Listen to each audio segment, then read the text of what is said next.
Hi there. Welcome to Craft with Kathie. I've got a real fun project for tonight. It's a quick little easy thing, but I'm going to actually go over the tip before I start the project. I'm coming at you from the suburbs west of Chicago. Drop me a line and let me know where you're viewing from. Grab something to drink. Tonight I'm doing my favorite Arnold. What could I say? I actually thought about wine, and considering how the afternoon was, wine might have been the better choice, but I have a busy day for tomorrow, so I'm sticking with my Arnold. So let me tell you a little bit about my tip. It probably would have been nicer to show you, but I'm going to tell you because I did this on my own. Yesterday I did this project. It was the Simply Blessed on a t-shirt. And I did it all in our bright white. And I looked at it, and it's very simple and very straightforward. But I was like, you know what? It just needs something. So what I did, I had already chalked it in white. So simply in the word blessed in the block capital letters was all in white. I cleaned my transfer, and then I laid it back down over the word blessed. I shifted it down slightly and a little bit over to the right, so it wasn't perfectly lined up. And then I went back over it with my cranberry jam ink. And basically now I've got kind of like a drop shadow. Now, if I had thought about this initially, I probably would have done the cranberry jam and then the white on top of it, because to me, I like having a shadow as kind of being darker. But I just felt that it needed another color, a little kind of oomph to it, to make it look a little bit more eye-catching, if you will. So that's my little tip. If you want to add a little something to something that you've inked, you might want to consider doing a drop shadow. That's two-part tip today. If you are inking on a dark colored fabric, let's say you're inking on a black or a navy shirt and you want to use a dark blue, that dark blue is going to kind of fade into the fabric, but here's your way around it. Ink it originally in white. Clean your transfer, put it back over the white, line it up perfectly, and then use the darker color. That'll make that darker color pop. It won't just fade into the fabric, it'll really stand out. So anytime you're doing a dark color on a dark color fabric, first ink it in white, let it dry, and then ink over it with the darker color. So that's my tip for Tuesday. I hope that's helpful. And let's get on to this project. It's using the transfer called Served All Day. And boy, I have to admit, my first cup of coffee this morning, I needed it so desperately, it was crazy. I overslept, and my day just kind of was starting to go downhill, and it was like, oh my goodness, give me some coffee, I need it.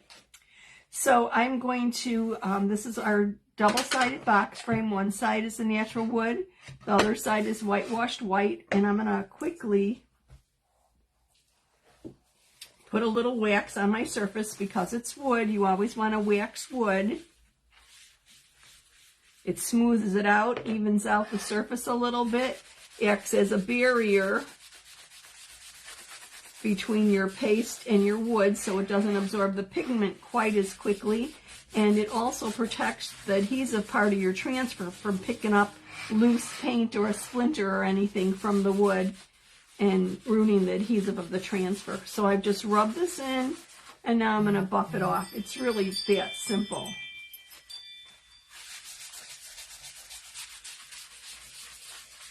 And like I said, this is going to be a little project. This is from the transfer Served All Day, and as you can see,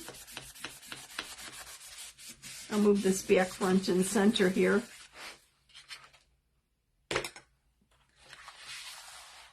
There's 4 different images with wording that comes with the transfer. The top one is coffee served fresh all day. Doesn't that sound appealing? Then there's may your coffee kick in before reality does. Coffee bar with a little pot. And then coffee, a liquid that smells like fresh ground heaven.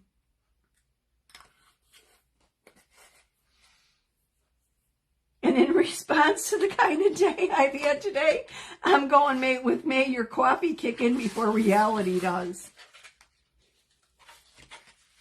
So I'm going to just cut this apart.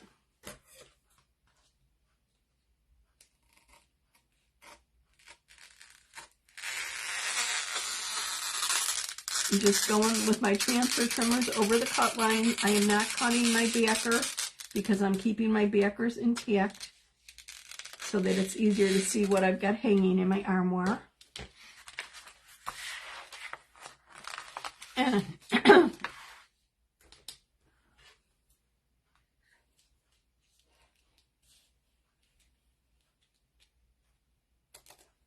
creating a little shadow here where I can't quite see what I'm doing. Sorry about that. Okay, so let me get my fuzzing cloth over here and fuzz this real quick. Remember, we fuzz to diminish the stickiness of our transfers. Our transfers are adhesive backed. They're made out of vinyl and silkscreen, and they are reusable 8 to 12 times or more.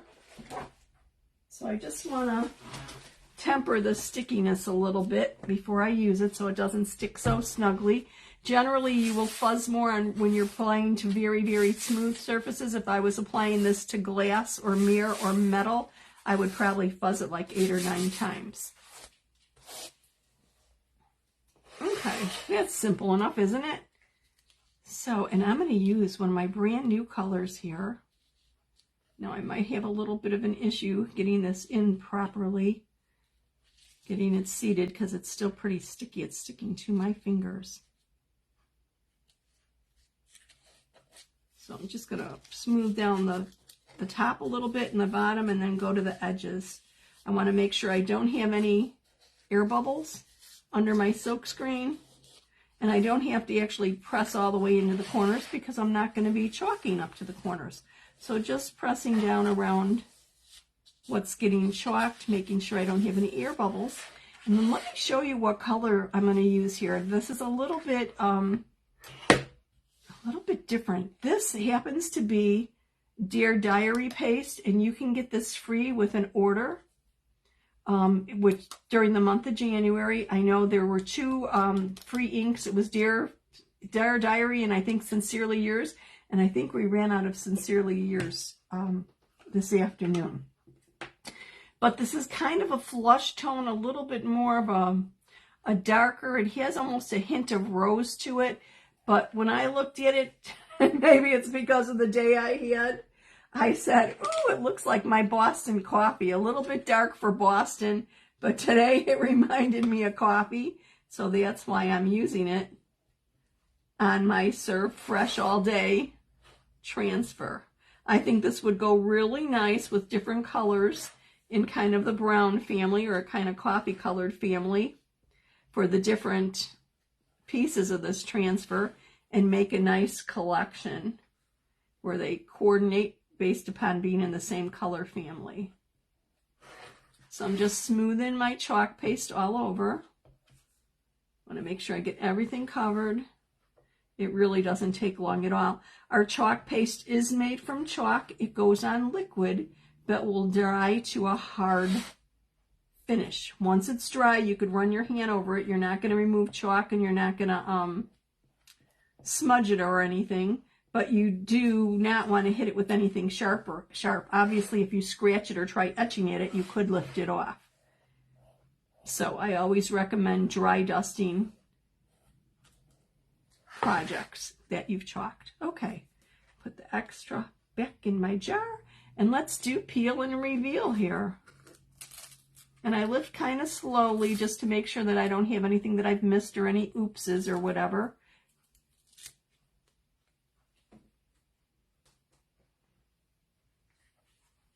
Now, wouldn't this look perfect on your coffee bar or maybe on the wall in the back of your coffee bar? It's sweet, it's little, it's quick, and may your coffee kick in before reality does. I'm hoping for a better start to tomorrow. I usually start in a good mood, and I did start in a good mood, except I was running late. It's just like everything caught up with me today. It just got a little crazy. Thank you so much for joining me. I will see you soon.